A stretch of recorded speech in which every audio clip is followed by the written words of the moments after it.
Mwaramutse mwese abari kutwumva kuri Health Family Ministries. Twongeye kubasuhuza mu izina rya Yesu, amahoro y'Imana nabane namwe. Je turi kuvugana ni Reverend Jean d'Arc Rugamba nkuko tumaze iminsi tuganira, ariko ndi kumwe n'umushyitsi mubona hano. Twari twabemereye ubushize ko tuzongera tukamutumira kugira ngo dukomereze aho twari tugeze. Pastor wakwipresenta hanyuma ugahita unadusengera. Murakoze.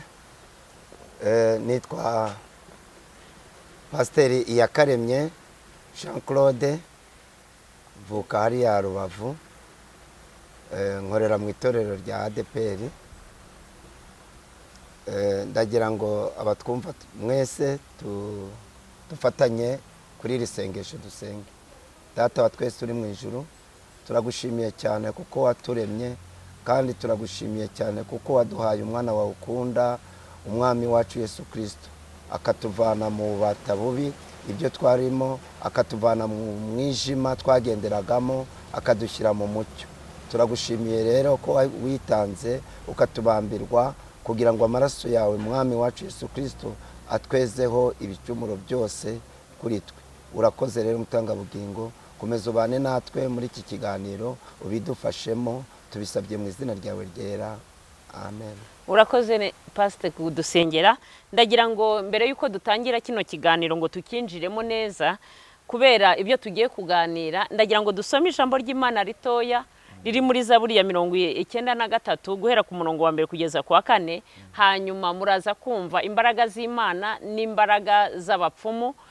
Ari nayo mpamvu tugiye kuganira kugira ngo nkuko ubushize yari yababwiye ati narahiye hano mu gahanga, haje undi mubiri, mumenye aho byavuye. Twariho tubabwira ingaruka z'abana bakurira mu miryango idakijijwe, ibyo bakorera ko bigenda bibagiraho ingaruka, ugasanga bigiye byica ubuzima bwabo, hanyuma bakagenda babaho nabi kubera ibintu bakorewe bo batabizi n'igihe bo batazi. Yego hari n'igihe babibakorera bo wenda bafite ubwenge ariko batazi ibyo babakoreye, bikabagiraho ingaruka. Reka dusomere ijambo ry'Imana duhita tujya mu kiganiro nyamukuru cy'uyu munsi. Ijambo ry'Imana riravuga ngo Uwiteka ari ku ngoma, yambaye icyubahiro, Uwiteka arambaye, yikenyeje imbaraga, kandi isi irakomeye ntibasha kunyeganyega. Umurongo wa 2, intebe yawe yakomeye uhereye kera, wowe uhoraho wahereye kera kose. Umurongo wa 3, Uwiteka inzuzi ziteye hejuru, inzuzi ziteye hejuru amajwi yazo, inzuzi zitera hejuru guhorera kwazo, amajwi y'amazi menshi, umuraba ukomeye w'inyanja. Uwiteka uri hejuru abirusha imbaraga. Amen. Haleluya. Amen. Abirusha imbaraga. Mana ibaha umugisha. Pastor, tuje tushaka kuganira tuvuga party 2 ikiganiro cya kabiri. Ubushize twaganiriye ibyo wanyuzemo, tuganira ku ingaruka wagize ku byo ababyeyi bagukoreye. Izo ngaruka zigera ku bana bawe. Usanga n'uyu munsi uravuga uti ibyo ari byose nzabivuga kugira ngo n'abandi babimenye, wenda bagenda babyumva. Twarabivuze bafite ababyeyi baba badakijijwe, bakabajyana kuko umwana ari uw'umuryango mugari, usanga bajya mu miryango migari, ugasanga babakoreye bibi, nabo bikazabagiraho ingaruka mu kindi gihe bo batazi. Rero turaburira abantu kugira ngo bamenye ubwenge, bamenye isi turimo, bamenye ko Satani ayikoreramo, yaratanzwe n'iya Satani, Imana iyikoreramo yego kuko ariyo yaremye isi n'ijuru, ariko isi ni ya Satani. Niyo mpamvu harimo ibintu byinshi by'amayobera, ibintu byinshi bisenya abana b'Imana kandi bikabagiraho ingaruka. Pastor, tugiye kuganira rero. Ubushize waratubwiye ngo hari uruhu rwawe turarubona rumeze neza nta wabimenya.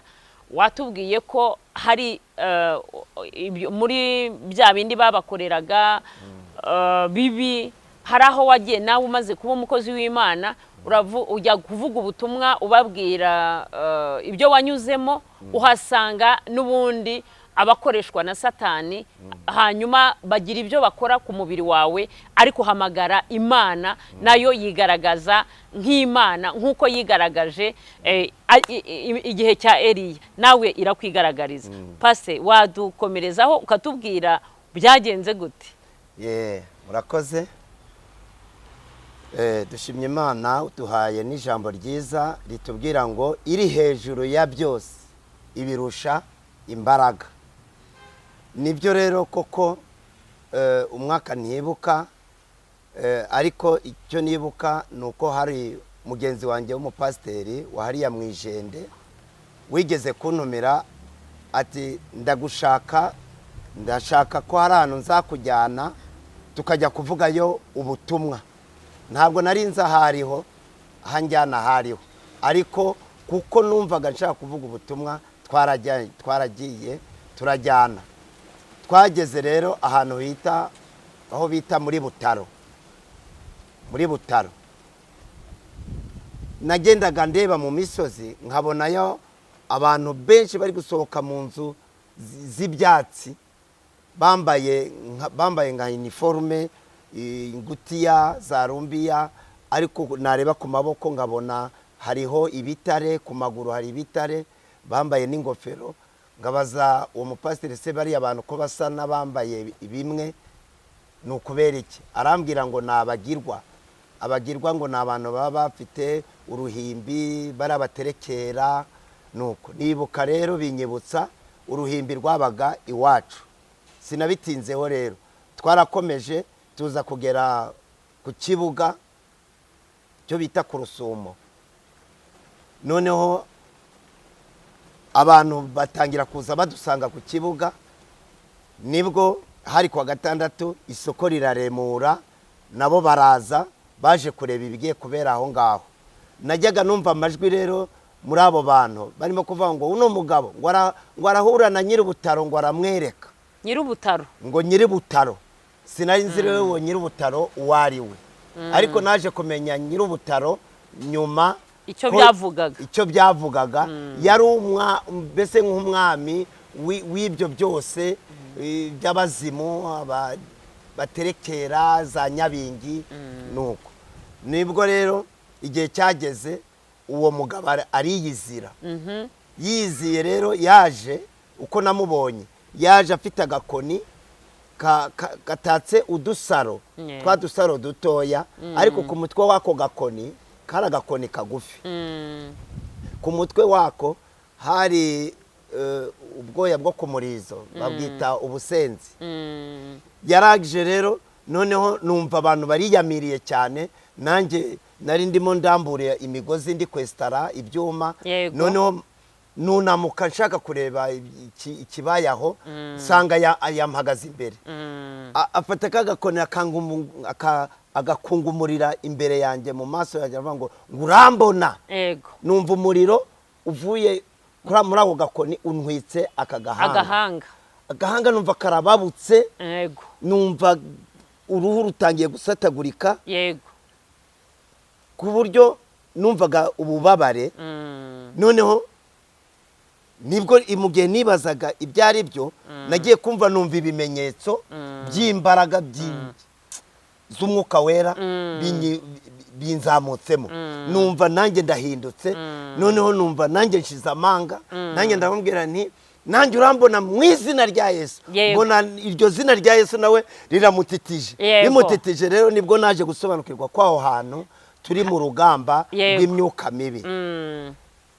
Nibwo rero yageze aho arongera aragaruka, yongera afata kagakoni agakubita hasi. Izuba ryari ricanye, ryahise ribura rirazima, haza akantu kameze nk'akajorojoro nk'umugoroba. Noneho nibwo numvaga rero za mbaraga zindimo, ndatinyuka navuga ni umva mwebwe mukorera mu mwijima, ariko twebweho dukorera mu mucyo. Ni wa mwijima we nindakwirukanye mu izina rya Yesu. Ngiye kubona mbona izuba riravuye. Ngiye kubona umva muri cya giterane abantu bose baravuze ngo tugiye kwirebera ibirori, ngo hano ngo hari ibirori. Nuko noneho nibwo yafashe kagakoni yongera kubita hasi, imvura iragwa iratunyagira aho hantu kuko nari maze gusobanukirwa ibyo turi kurwana nabyo nta bwoba nagize naravuze nti wamvura we nindaguhagaritse mu izina rya Yesu haleluya amen nindaguhagaritse mu izina rya Yesu imvura ako kanya irahagarara n'abari ku musozi bahamanuka nuko baratangira baranima abandi baratangira bakajya bari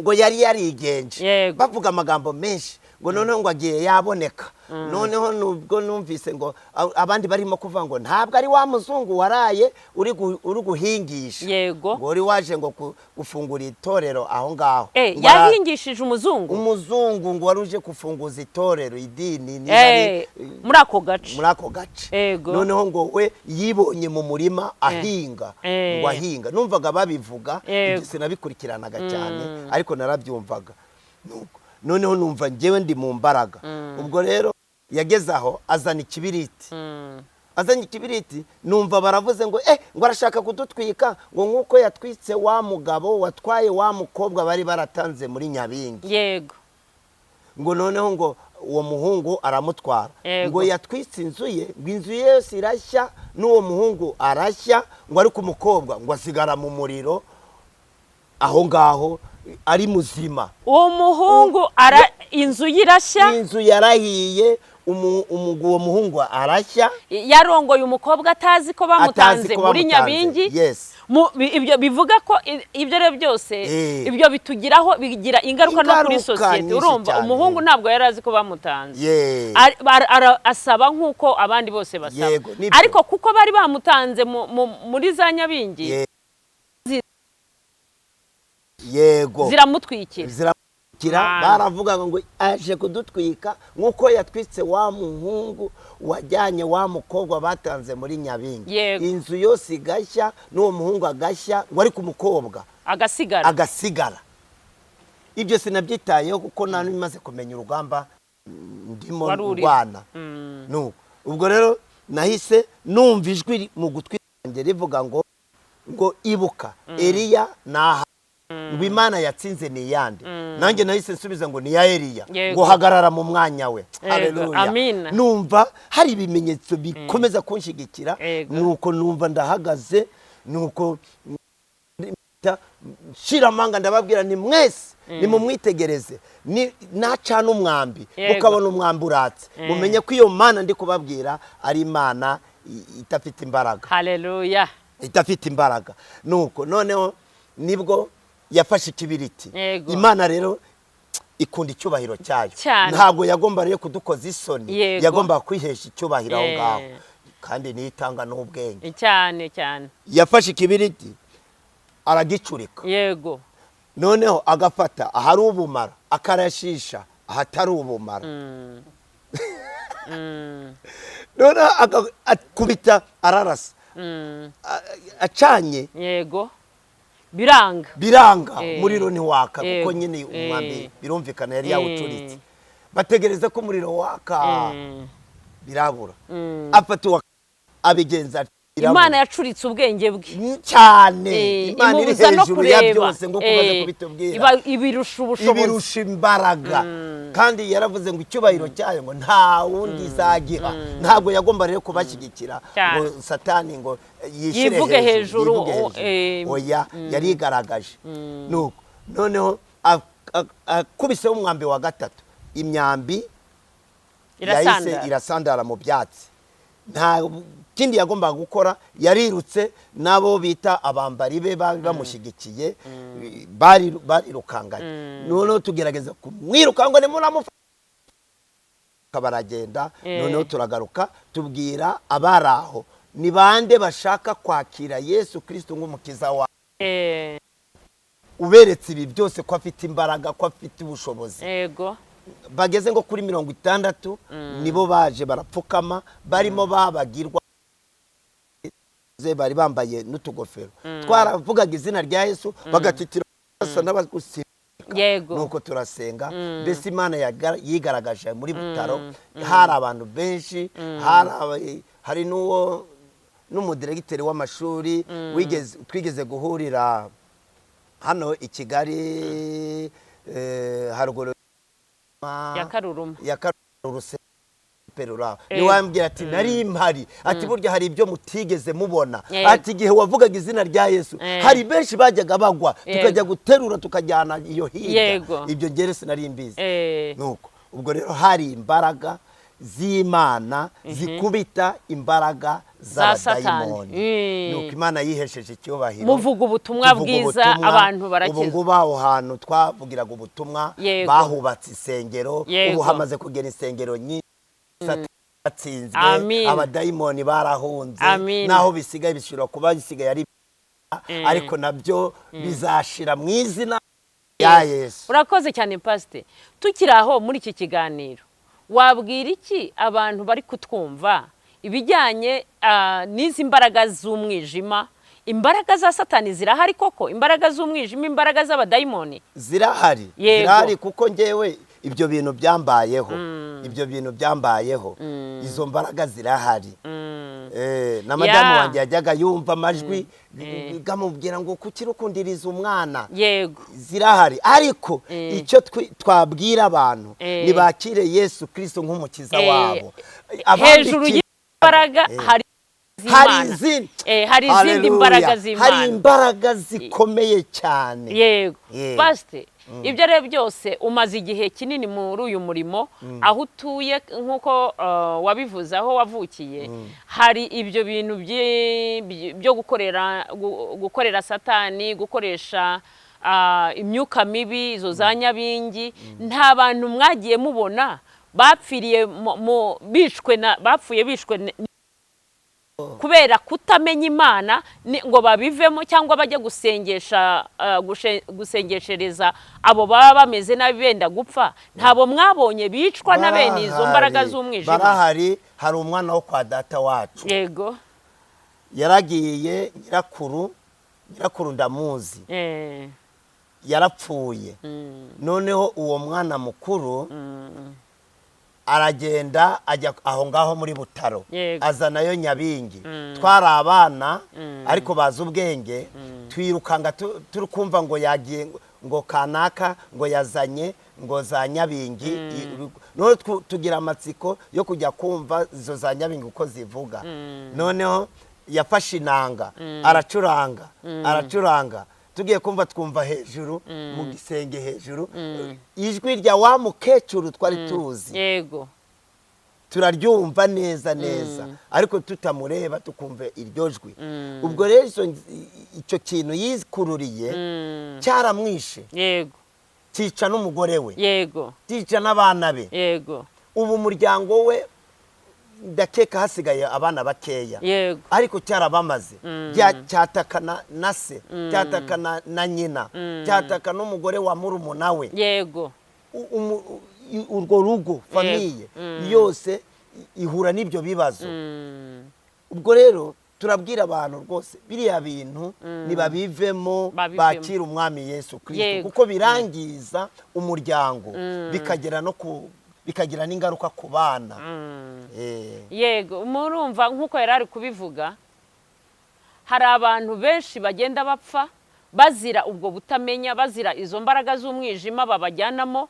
Ikindi nacyo abari kutwumva turagira ngo tubabwire ngo ntabwo nubona umuntu afashwe ziriya mbaraga z'umwijima ari izo za nyabingi ari abo badayimoni ntabwo aho babajyana bababeshya ngo barabajyana mu banyarwanda ngo barabikiza ngo barabaha imiti ngo bikire. Ntabwo ibyo bikizwa n'imiti ya kinyarwanda ahubwo bikizwa n'imbaraga z'Imana kuko ziriya mbaraga ziba ari imbaraga zikomeye. Wabyumvise ko zagutwitse ariko Imana iri igaragaza imbaraga zayo. Wabyumvise bamanuye imvura bafite imbaraga bazanye umwijima ariko haza umucyo kubera Imana hanyuma imvura irahagarara kubera Imana. No kuvuga ngo nta wabisuzugura ngo avuge ngo ntabwo bifite imbaraga udafite imbaraga z'Imana. Niyo mpamvu abantu bose bari kutwumva twababwira ngo igihe cyose wenda waba ufite wawe cyangwa nawe byaba bigufashe utazi ibyo ari byo ibyo bintu ujye wihutira gushaka abakozi b'Imana bagusengere. Ikindi nacyo tukangurira abantu bave nk'uko wari ubivuga, bave mu mbaraga z'umwijima, bave muri abo bagirwa, bave mu mihango ya Satani, kugira ngo bemere Imana, Imana ibaha amahoro, kuko akenshi baba bariho babishaka, bashakisha amahoro, bakumva ko bari gushaka uburinzi. Pastor, hariya wabonyemo uburinzi? None se bicwa n'iki nimba hari uburinzi ko bibiyitira kandi aribyo bagiye? Nta burinzi buhari, kuko nanjye ururuhu uko nagendaga ndushishura ndukuraho, nta kindi nanjye cyangije, ni imbaraga z'amasengesho. Narasenze, numva ijwi rimbwira ngo agahanga kawe, uruhanga rwawe ngo narugize intosho kugira ngo ruzashobore kumenagura ngo amasara bwayo. Izo mbaraga rero Imana yanshyizeho tumye ntagwaho, noneho urwo ruhu ruvaho. Murabona ko uruhu rwanjye rumeze neza, kandi nta burinzi buhari, kuko nyuma yaho maze gusobanukirwa ko iyo myuka iriho kandi irimo yica abantu, byatumye ngira imbaraga zo kujya naho bita ngo mu Gisaka, njyanayo na madamu. Hari umudamu umwe munini wabaga iwanjye, wari ukirijwe hano ku Muhima, ngo yuzura umwuka wera, ngo avuga mu ndimi, ngo ni umuhanuzi, ngo aravuga ngo nanjye ngo ubwo mvuga mu ndimi ngo reka tujyane mu Gisaka. Ndamubwira nti impano n'agakiza biratandukanye, ahubwo manzi urebe niba warakijijwe neza kugira ngo tujyane. Aravuga ngo ngo tujyane. Twaragiye, nari kumwe na madamu n'uwo mudamu. Tugeze mu Gisaka, imyuka mibi yahise imwinjiramo, yikubita hasi, yikubise hasi, atangira ibifuro. Ngo amadayimoni baramuniga, twararebaga, baramuniga. Tujyaho turasenga, turamusengera, tumva abadayimoni bari kujya bamuvugiramo ngo ubundi wari waragiye, ngo uki ngo wari waraducitse, ngo noneho ngo baduhaye ngo amadolari ngo niba rangahe ngo tuze ngo tukwice. None ndabaza nti muri bangahe bamurimo? Ngo turi miliyoni n'ijana, abadayimoni miliyoni n'ijana bari baje kuwongo. Nuko turavuga ati rero tugiye kubatwika mw'abadayimoni mu izina rya Yesu murashya. Twarasenze njye na madamu, noneho bamwe bamuvamo, ariko hasigaramo 12 bivuga amazina, bavuga ko ari ibihangange. Ariko Yesu twakomeje kumuhamagara, kuko Yesu afite imbaraga, kuko Yesu afite ububasha n'ubushobozi. Nuko maze bamuvamo arakira. Imana ishimwe. Pastor, hari akantu wavuze ati impano n'agakiza ntaho bihuriye, ahubwo utumye numva tuzakora ikiganiro tubwire abantu ku mpano z'Imana n'agakiza, kuko hari abantu benshi bagenda bapfa bizera abantu bafite wenda n'impano zo guhanura n'ibiki, hanyuma bakabizera n'ibyo bavuze byose bakagira ngo nibyo, kandi ikintu kitwereka yuko twakijijwe ari imbuto ahubwo gusumba atari impano. Siko bimeze. Iki kiganiro ahubwo turashaka tuzagikora cy'umwihariko. Reka abatwumva twongere tubabwire, twariho tuvuga ingaruka abantu bagenda bahura nazo. Mwabyumvise ko hari imbaraga z'umwijima, mwabyumvise ko Satani akora, ariko nihe twamuhungira, nihe hatagerwa n'umuhibisha? Nta handi, ni muri Kristo Yesu. Nta handi twamuhungira, ni mu gakiza k'Imana. Turababwira ngo rero abantu bari kutwumva nibahungire mu Mana, kugira ngo Imana ibahe uburuhukiro bwuzuye, Imana ibagirire neza, Imana ibarengere, kugira ngo bambare imbaraga zo gukomeza kurwana no kunesha imbaraga z'umwijima zigenda zibatera hato na hato, kuko turi muri iyi si y'umwijima nk'uko twabivuze. Imana ibaha umugisha, Imana ibagirire neza. Iki ni igice cya kabiri twariho tuvugaho, tubabwira ku ngaruka zigenda ziboneka mu bantu bakurira mu miryango itubaha Imana. Pasiteri yarabivuze, n'ubu aracyabivuga. Nyine we yagize ingaruka kuri ibyo, nubwo yamenye Imana, yego yagiriwe ubuntu ntiyapfa, n'abana be bariho, ariko babayeho nabi bo, kuko abana bo bo batafite imbaraga nk'izase kubera ibyo nyirakuru yabakoreye. Rero turacyabakangurira inshuti mutwumva kumenya Imana no kwirinda, mukamenya isi turimo, mukamenya n'imbaraga mbi z'umwijima ko ziyikoreramo, hanyuma mukamenya n'Imana, mugashaka imbaraga zibasha kubakiza ku munsi mubi, kandi izo mbaraga ni za Kristo. Imana ibaha umugisha, Imana ibagire neza. Hari ikindi pastor, hari icyo wumva kindi warenzaho kuri icyo kiganiro tumaze kuvuga? Icyo narenzaho nsaba abatwumva bose bahungire muri Yesu, kuko ni Yesu na n'uyu munsi aracyateze ibiganza abwira abantu bose ngo abarushye n'abaremerewe nimuze munsange baruhure. Ndabifuriza gusanga Yesu abaruhure. Yego, Imana ibaha umugisha, Imana ibagire neza. Reka dusenga Imana nanone kugira ngo iki kiganiro kizagire umumaro ku bazacyumva. Mukomeze mumenye amayoberane ari muri iyi si, mukomeze mumenye imbaraga z'umwijima ziyikoreramo, kugira ngo mumenye naho mwahungira, ko nta handi hantu twahungira imbaraga za Satani, nta handi hantu twahungira ibyago by'umubisha uretse mu Mana, kuko ari Kristo wenyine yabasha kuturwanirira akatuneshereza. Reka dusenga Imana. Kandi mwakoze abadukurikiranye, Imana ibaha umugisha. Ibi biganiro nimba mubikunze muzajye mukora like, muzajye musharinga n'abandi babyumve bamenye. Mufite abavandimwe benshi bari mu byaro, bari ahantu hagiye hakorera imbaraga z'umwijima, nta kindi kintu cyabakurayo uretse ko kumenya ukuri kukababatura. Nk'uko ijambo ry'Imana rivuga ngo ubwoko bw'Imana bupfuye buzira ubutamenya. Ubwo bujiji rero butuma bajya muri ibyo bintu, izo mbaraga z'umwijima, kandi imbaraga z'umwijima zigatsemba umuryango. Rero muzajye musharinga, hanyuma ikindi nacyo mukore subscribe kugira ngo tugende tureba abantu turi kumwe, b'inshuti zacu, abantu tuzakomezanya, abantu tuzakomeza kuvuga ubu butumwa. Nawe ufite na komenti wazishyiraho kugira ngo tumenye icyo tugenda duhindura muri ibi biganiro, kuko twahagurukiye kubaka umuryango ufite ubuzima. Imana ibaha umugisha, Imana ibagire neza. Reka dusenge. Mana yacu nkuru, Mana nzima, Mana y'icyubahiro, twongeye kugushima. Tugushimiye kuri Imana yumva, tugushimiye kuri Imana ikomeye cyane. Waraduhagurukije kugira ngo abantu bawe bave mu mwijima, bave mu butamenya. Mana yo kwiringirwa no kwizerwa, koresha bino biganiro kugira ngo bigire abo bigeraho, kandi bibasove, kandi bigire icyo bihindura mu mitima y'Abanyarwanda izumva ibi biganiro, kugira ngo abantu bave mu mwijima bajye mu mucyo, bave mu kutamenya bamenye Imana. Mu izina rya Yesu Kristo Nazareti bamenye ukuri, kandi ukuri kubabature. Urakoze Mana, utugirire neza. Ni mu izina ry'Umwana Yesu tubyambaje dushima. Amen. Amen.